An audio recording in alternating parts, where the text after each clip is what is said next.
नमस्कार मित्रों, कैसे आप सब। बिहार सीरीज के अंतर्गत बिहार भूगोल के क्रम में स्थिति एवं चट्टानें आज हम देखने वाले हैं। यानी कि बिहार की स्थिति क्या है और स्थिति के साथ साथ बिहार में कैसी कैसी चट्टानें पाई जाती हैं, आज इसकी भी चर्चा करेंगे। और इन चट्टानों का विस्तार बिहार में कहां-कहां है, इन सब की भी चर्चा यहाँ पर करेंगे, है ना। तो चलिए सबसे पहले प्रारंभ करते हैं यहाँ पर बिहार की स्थिति के बारे में, है ना। तो बिहार की अगर स्थिति की बात करें तो भारत में देखें तो भारत का जो पूर्वी भाग है ना, पूर्वी भारत में गंगा का जो मैदान है, उसी गंगा के मध्य मैदानी भाग में हमारा बिहार अवस्थित है ना। तो स्थिति क्लियर है, पूर्वी भारत में गंगा के मध्य मैदानी भाग में स्थित है हमारा बिहार राज्य। और ये जो वर्तमान स्वरूप आप सभी को दिखाई दे रहा है, ये वर्तमान स्वरूप कब हमें दिखाई पड़ा, जब 15 नवंबर 2000 ईस्वी को इससे झारखंड अलग हुआ, ठीक है। तब से ये वर्तमान स्वरूप आप सभी को दिखाई पड़ता है। बिहार के क्षेत्रफल की बात करें तो 94,163 वर्ग किलोमीटर इसका क्षेत्रफल है, जबकि मील में बात करें तो 36,357 वर्ग मील इसका क्षेत्रफल देखने को मिलता है। और ये जो संपूर्ण क्षेत्रफल है बिहार का, ये भारत के कुल क्षेत्रफल का 2.86% भाग है। क्षेत्रफल की दृष्टि से अगर बिहार की बात करें तो ये भारत का 12वां सबसे बड़ा राज्य है, जो हंगरी देश के बराबर है। वर्तमान में देखें तो बिहार में 38 जिले हैं और इन 38 जिलों में से 22 ऐसे जिले हैं जो किसी न किसी राज्य से या किसी न किसी देश से सीमा साझा करते हैं। सीमा साझा की बात करें तो उत्तर में नेपाल है, यानी कि अंतरराष्ट्रीय सीमा भी है, जबकि इधर पूर्व में देखें, दक्षिण में देखें, पश्चिम में देखें तो यहाँ पर भारत के ही राज्य हैं और इन सबसे सीमा साझा करते हैं। इन सब की भी हम चर्चा करेंगे, है ना। तो सबसे पहले यहाँ पर देखें हम स्थिति की बात करें, विस्तार की बात करें तो जो बिहार है, बिहार उत्तरी अक्षांश की बात करें तो 24 डिग्री 20 मिनट 10 सेकेंड उत्तरी अक्षांश से लेकर 27 डिग्री 31 मिनट 15 सेकेंड उत्तरी अक्षांश तक विस्तारित है। जबकि इसका देशांतरीय विस्तार की बात करें तो देशांतरीय विस्तार जो है वो 83 डिग्री 19 मिनट 50 सेकेंड पूर्वी देशांतर से लेकर 88 डिग्री 17 मिनट 40 सेकेंड पूर्वी देशांतर तक इसका विस्तार है। ये जो स्वरूप आपको दिखाई दे रहा है, ये स्वरूप एक आयताकार स्वरूप है ना, आयत के जैसे दिखाई देता है बिहार। और इस आयताकार स्वरूप की बात करें तो इसका जो विस्तार हम उत्तर से दक्षिण की तरफ देखें तो उत्तर से दक्षिण तक का जो विस्तार है ये 345 किलोमीटर के बराबर है लगभग। और हम पश्चिम से पूरब की तरफ विस्तार की बात करें तो ये 483 किलोमीटर के आसपास इसका विस्तार देखने को मिलता है। आप सभी को पता होगा बिहार के उत्तर में नेपाल अवस्थित है और नेपाल से बिहार के 7 जिले, है ना, नेपाल से बिहार के 7 जिले अपने सीमा साझा करते हैं। इनमें हम बात करें कौन कौन से जिले हैं, यहां से भी प्रश्न कई बार पूछे गए हैं।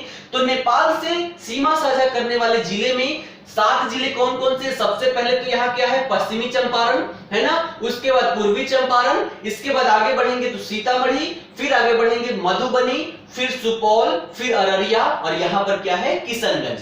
तो ये 7 जिले हैं, फिर से रिपीट करता हूं, पश्चिम चंपारण, पूर्वी चंपारण, सीतामढ़ी, मधुबनी, सुपौल, अररिया और किशनगंज, ये 7 जिले जो है ये नेपाल के साथ सीमा साझा करते हैं, यानी कि इंटरनेशनल बॉर्डर ये साझा करते हैं। उसके बाद इधर पूरब में देखें तो पूरब में बंगाल स्थित है और बंगाल के साथ बिहार के 3 जिले सीमा साझा करते हैं। सबसे पहले तो यहाँ क्या है, किशनगंज, है ना, किशनगंज, उसके बाद पूर्णिया, कटिहार, ये 3 ऐसे जिले हैं जो बंगाल के साथ सीमा साझा करते हैं।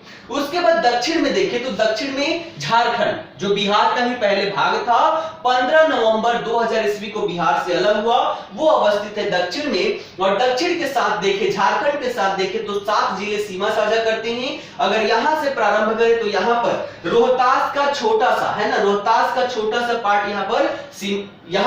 रोहतास का बड़ा सा पार्ट यहाँ पर सीमा साझा करता है। तो सबसे पहले क्या है, रोहतास, है ना, उसके बाद औरंगाबाद, फिर गया, फिर नवादा, फिर जमुई, बांका, भागलपुर। फिर से रिपीट करता हूं, झारखंड के साथ सीमा साझा करने वाले जिले कौन कौन से हैं, रोहतास, औरंगाबाद, गया, नवादा, जमुई, बांका, भागलपुर, ये 7 जिले हैं जो झारखंड के साथ सीमा साझा करते हैं। सबसे ज्यादा यानी कि 8 जिले उत्तर प्रदेश के साथ सीमा साझा करते हैं, और वो 8 जिले कौन कौन से हैं देखते हैं। सबसे पहले रोहतास जिला का ये छोटा सा पार्ट है जो उत्तर प्रदेश के साथ सीमा साझा करता है। तो प्रारंभ करेंगे हम यहां से, रोहतास, कैमूर, बक्सर, भोजपुर, सारण, सिवान, गोपालगंज, पश्चिम चंपारण, ये 8 ऐसे जिले हैं जो उत्तर प्रदेश के साथ सीमा साझा करते हैं। फिर से रिपीट करता हूं, रोहतास, कैमूर, बक्सर, भोजपुर, सिवान, यहां पर है सारण, सिवान, गोपालगंज और पश्चिम चंपारण, ये 8 जिले हैं, ये उत्तर प्रदेश के साथ सीमा साझा करते हैं। अब इन जिलों में देखें, है ना, तो इन जिलों में पूरे कितने हैं, 38 जिले हैं, और इन 38 जिलों में से 22 ऐसे जिले हैं जो किसी न किसी राज्य के साथ और किसी न किसी अंतरराष्ट्रीय सीमा साझा करते हैं, जबकि 16 ऐसे जिले हैं जो यहाँ पर किसी के साथ, ना ही किसी राज्य के साथ और ना ही किसी देश के साथ सीमा साझा करते हैं, है ना। इन जिलों में बात करें तो इन जिलों में सबसे बड़ा जिला कौन सा है, यहां पर अवस्थित है हमारा पश्चिम चंपारण। तो बिहार का सबसे बड़ा जिला कौन सा है, पश्चिम चंपारण। जबकि सबसे छोटे जिले की बात करें तो सबसे छोटा जिला यहां पर अवस्थित है शेखपुरा, सबसे छोटा जिला ये है। उसके बाद यहां पर बात करें जिलों में सबसे दक्षिणी भाग में स्थित जिलों की बात करें तो 2 जिले हैं, एक तो यहां पर है गया और दूसरा जमुई। ये सबसे दक्षिणी क्षेत्र में अवस्थित जिले हैं, कौन कौन से, गया और जमुई। उसके बाद सबसे उत्तर की बात करें तो सबसे उत्तर में क्या है, हमारा पश्चिम चंपारण है ना। उसके बाद पश्चिम में बात करें तो सबसे पश्चिम में हमारा क्या है, कैमूर है, और सबसे पूर्व में बात करें तो सबसे पूर्व में यहाँ पर किशनगंज अवस्थित है। तो ये सारे जिले हैं, यहां से भी प्रश्न पूछे जा सकते हैं। उसके बाद पूरे राज्य की बात करें तो पूरा बिहार राज्य जो है ये कर्क रेखा के उत्तर में अवस्थित है ना, कर्क रेखा के उत्तर में अवस्थित है संपूर्ण बिहार राज्य, है ना। तो ये हो गया हमारा विस्तार, है ना, हमने देख लिया इसका विस्तार कैसी कैसी है, स्थिति कैसी कैसी है। अब हम यहां पर आते हैं, चट्टानों की बात करते हैं कि बिहार में कैसी कैसी चट्टानें पाई जाती है। तो बिहार की बात करें तो बिहार संरचनात्मक दृष्टिकोण से देखें तो बिहार में प्री कैम्ब्रियन कल्प से लेकर चतुर्थ कल्प के जितने भी चट्टानें हैं वो सभी चट्टानें यहां पर पाई जाती है। कब से कब तक, प्री कैम्ब्रियन कल्प से लेकर चतुर्थ कल्प तक की चट्टानें बिहार में पाई जाती है ना। इसमें हम बात करते हैं, मुख्यतः देखें तो 4 प्रकार की चट्टानें बिहार में पाई जाती है ना। सबसे ऊपर देखें तो कौन सी है, टर्शियरी चट्टान, जो हिमालय के दक्षिण में जो शिवालिक श्रेणी है, शिवालिक श्रेणी का भाग है ना। उसके नीचे आएंगे तो जितना भी गंगा मैदानी क्षेत्र है ये सभी के सभी क्वाटनरी प्रकार की चट्टानें हैं। उसके बाद ये वाला जो क्षेत्र है, राजगीर की पहाड़ी की बात करें, जमुई, बिहार शरीफ, नवादा, है ना, राजगीर, बोध गया, इन सभी क्षेत्रों में धारवार क्रम की चट्टानें पाई जाती है। जबकि ये जो क्षेत्र दिख रहा होगा आपको, रोहतास एवं कैमूर जिला, है ना, और ये कहां, सोन नदी के दक्षिण में अवस्थित है, ये जो है विंध्यन क्रम की चट्टानें यहां पर पाई जाती है। तो इन सब के बारे में भी थोड़ा थोड़ा हम यहाँ पर नॉलेज देख लेते हैं कि क्या क्या इससे संदर्भित हमें पता होना चाहिए। तो सबसे पहले हम यहाँ पर बात करते हैं धारवाड़ क्रम की चट्टानें, है ना। सबसे पहले धारवाड़ क्रम की चट्टानों की बात करें तो ये प्री कैम्ब्रियन युगीन चट्टानें हैं, यानी कि इसका जो निर्माण हुआ है कब हुआ है, प्री कैम्ब्रियन युग में हुआ है। और बिहार में देखें तो जो दक्षिण पूर्वी भाग है ना, दक्षिण पूर्वी भाग में इसका विस्तार देखने को मिलता है। ये जो पूरा क्षेत्र है इन सभी क्षेत्रों में इसका विस्तार मिलता है धारवाड़ क्रम के चट्टान की। इसका विस्तार देखें तो कहां कहां, यहां पर क्या है, मुंगेर जिला है ना। मुंगेर जिले में क्या है, यहाँ पर खड़गपुर की पहाड़ी है, तो खड़गपुर की पहाड़ी हो गई। उसके बाद जमुई हो गया, बिहार शरीफ हो गया, है ना, नवादा हो गया, बोध गया हो गया, राजगीर हो गया, इन सभी क्षेत्रों में इसका विस्तार देखने को मिलता है। झारखंड में आपने देखा होगा छोटा नागपुर का पठार, तो छोटा नागपुर के पठार का ही ये अंग माना जाता है, उसी का अंग है ये धारवाड़ क्रम की चट्टानें। इस क्रम की चट्टानों में बात करें तो कैसी कैसी यहां पर, यानी कि इसमें कैसी कैसी चट्टानें पाई जाती हैं, तो स्लेट पाई जाती है, उसके बाद क्वार्टजाइट पाई जाती है, फिलाइट पाई जाती है, इस प्रकार की चट्टानें धारवाड़ क्रम की चट्टानों में पाई जाती है। इसके साथ ही यहाँ पर अभ्रक का निक्षेप भी पाया जाता है। तो प्रश्न के रूप में पूछा जा सकता है कि अभ्रक का निक्षेप निम्न में से किस क्रम में पाया जाता है? तो धारवाड़ क्रम की जो चट्टानें हैं यहाँ पर अभ्रक का निक्षेप भी पाया जाता है। उसके बाद हम बात करें यहाँ पर विंध्यन प्रकार की चट्टानें, तो विंध्यन प्रकार की चट्टानों की बात करें तो यहाँ पर है हमारी सोन नदी है ना, तो सोन नदी के उत्तर में देखें तो सोन नदी के उत्तर में विंध्यन क्रम की चट्टानें पाई जाती है। और इसका निर्माण की बात करें तो इसका निर्माण भी प्री कैम्ब्रियन युग में ही हुआ है। इसका निर्माण भी कब हुआ है? प्री कैम्ब्रियन युग में ही हुआ है ना, जो भारत के बिहार के दक्षिणी भाग में है ना, दक्षिणी भाग में ये अवस्थित है। इसके विस्तार की बात करें तो यहाँ पर क्या है? हमारी सोन नदी है। तो विस्तार सोन नदी के उत्तर में हमारे दो जिले हैं, कौन कौन से? रोहतास एवं कैमूर। इन दो जिलों में इनका विस्तार पाया जाता है। ठीक है, यहाँ पर जो सोन घाटी है ना, सोन घाटी में यही विंध्यन क्रम की जो चट्टानें हैं इसी के ऊपर जलोढ़ का निक्षेप पाया जाता है। इसके अंतर्गत देखें तो जो कैमूर क्रम है, कैमूर क्रम की चट्टानें और साथ ही साथ सिमरी क्रम की चट्टानें इसी के अंतर्गत आती है। यहाँ पर खनिजों की बात करें तो पायराइट खनिज यहाँ पर पाए जाते हैं जिससे गंधक निकाला जाता है ना, तो पायराइट खनिज इसी से गंधक निकाला जाता है। इसके साथ साथ देखें तो चूना पत्थर, डोलोमाइट, बलुआ पत्थर, क्वार्टजाइट प्रकार की चट्टानें भी यहाँ पर पाई जाती है। कौन कौन सी? चूना पत्थर, डोलोमाइट, बलुआ पत्थर, क्वार्टजाइट, इन सभी प्रकारों की चट्टानें यहाँ पर पाई जाती है। यहाँ पर देखें तो एक ज्वालामुखी है ना, ज्वालामुखी संरचना का प्रमाण भी मिलता है। यानी कि औरंगाबाद जिला जो है ना, औरंगाबाद जिला के एक क्षेत्र है नवीनगर। नवीनगर क्षेत्र में यहाँ पर ज्वालामुखीय संरचना के प्रमाण भी मिलते हैं। तो प्रश्न के रूप में पूछा जा सकता है कि निम्न में से किस क्रम में ज्वालामुखीय संरचना का प्रमाण पाया जाता है? तो उत्तर क्या होगा हमारा? विंध्यन क्रम की चट्टानों में। ठीक है, तो ये हो गया हमारे धारवाड़ क्रम की चट्टानें, ये हो गया विंध्यन क्रम की चट्टानें। उसके बाद आते हैं हम ऊपर वाले भाग में, उत्तरी भाग में। यहाँ पर टर्शियरी चट्टान आपको देखने को मिलेगा और इसके निर्माण की बात करें तो इसका निर्माण कब हुआ था? मेसोजोइक कल्प है ना, कल्प की बात करें तो मेसोजोइक कल्प है। मेसोजोइक कल्प के मायोसिन और प्लायोसिन जो काल था उस काल से संबंधित है, उस काल में इसका निर्माण देखने को मिला है ना।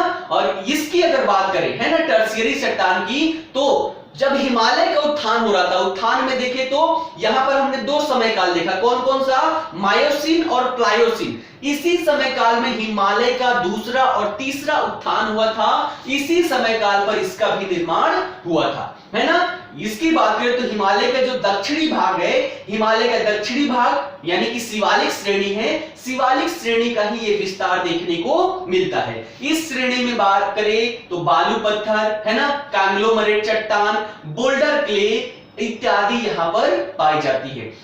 ये सभी क्षेत्र देखें तो जब हिमालय का उत्थान हो रहा था तो हिमालय का जैसे जैसे उत्थान हो रहा था उसके दक्षिण में क्या हो रहा था? एक बड़ा गर्त का निर्माण हो रहा था, अर्थात उसी का नाम क्या है? टेथिस सागर। आप सभी को पता होगा। तो टेथिस सागर के अवसादों से निर्मित होने के कारण यहाँ पर पेट्रोलियम के साथ साथ यहाँ पर प्राकृतिक गैस भी पाई जाती है। ठीक है, तो ये हो गया हमारा टर्शियरी चट्टान। अब बात करते हैं अंतिम क्वाटनरी चट्टान की। और क्वाटनरी चट्टान की बात करें तो जितने भी गंगा का मैदानी क्षेत्र है ये सभी के सभी क्वाटनरी प्रकार की चट्टानें हैं, है ना। तो क्वाटनरी प्रकार की चट्टानों की बात करें तो गंगा के मैदानी क्षेत्र में इसका विस्तार जो है ये परतदार रूप में देखने को मिलता है ना। क्वाटनरी चट्टान गंगा के मैदानी क्षेत्र में परतदार रूप में पाई जाती है और इसके निर्माण की बात करें तो इसका निर्माण आज भी जारी है, यानी कि इसका निर्माण पहले से ही चल रहा है और आज भी इसका निर्माण जारी है। हिमालय का जब निर्माण हो रहा था तो हिमालय के निर्माण के समय इसके दक्षिण में है ना, हिमालय जहां था हिमालय के दक्षिण में एक बड़े गर्त का निर्माण हुआ था जिसे टेथिस सागर के नाम से जाना गया।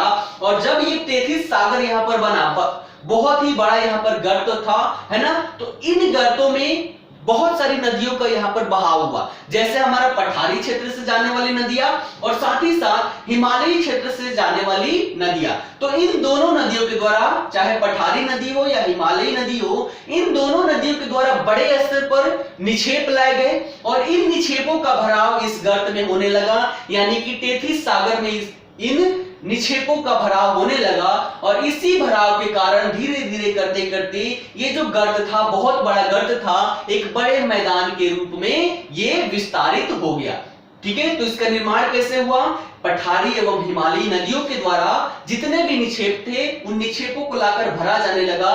परिणामतः जो यहाँ पर बहुत बड़ा गर्त था उसने एक मैदान का रूप ले लिया। ठीक है, यहां पर बात करें तो ये जो मैदान है, इस मैदान में जलोढ़ प्रकार की, है ना, बालू बजरी और कांगलोमरेट प्रकार की चट्टानें यहाँ पर पाई जाती है ना। और इसके ढाल की बात करें तो अत्यंत ही मंद इसका ढाल है, यानी कि 1 किलोमीटर की दूरी अगर हम तय करते हैं तो 1 किलोमीटर में इसका ढलान जो है वो 5 से 6 सेंटीमीटर का ही होता है। इससे आप अंदाजा लगा सकते हैं कि कितना कम इसका ढलान है। और ढलान की बात करें तो ढलान से संबंधित जब भी प्रश्न आए, याद रखिएगा, नदियां जिधर बहती हो उधर ही ढलान, यानी कि यहाँ की नदियां कैसे बहती है? पश्चिम से पूरब की तरफ। तो यहां पर गंगा का मैदानी क्षेत्र है, इसका ढलान जो है कैसी है?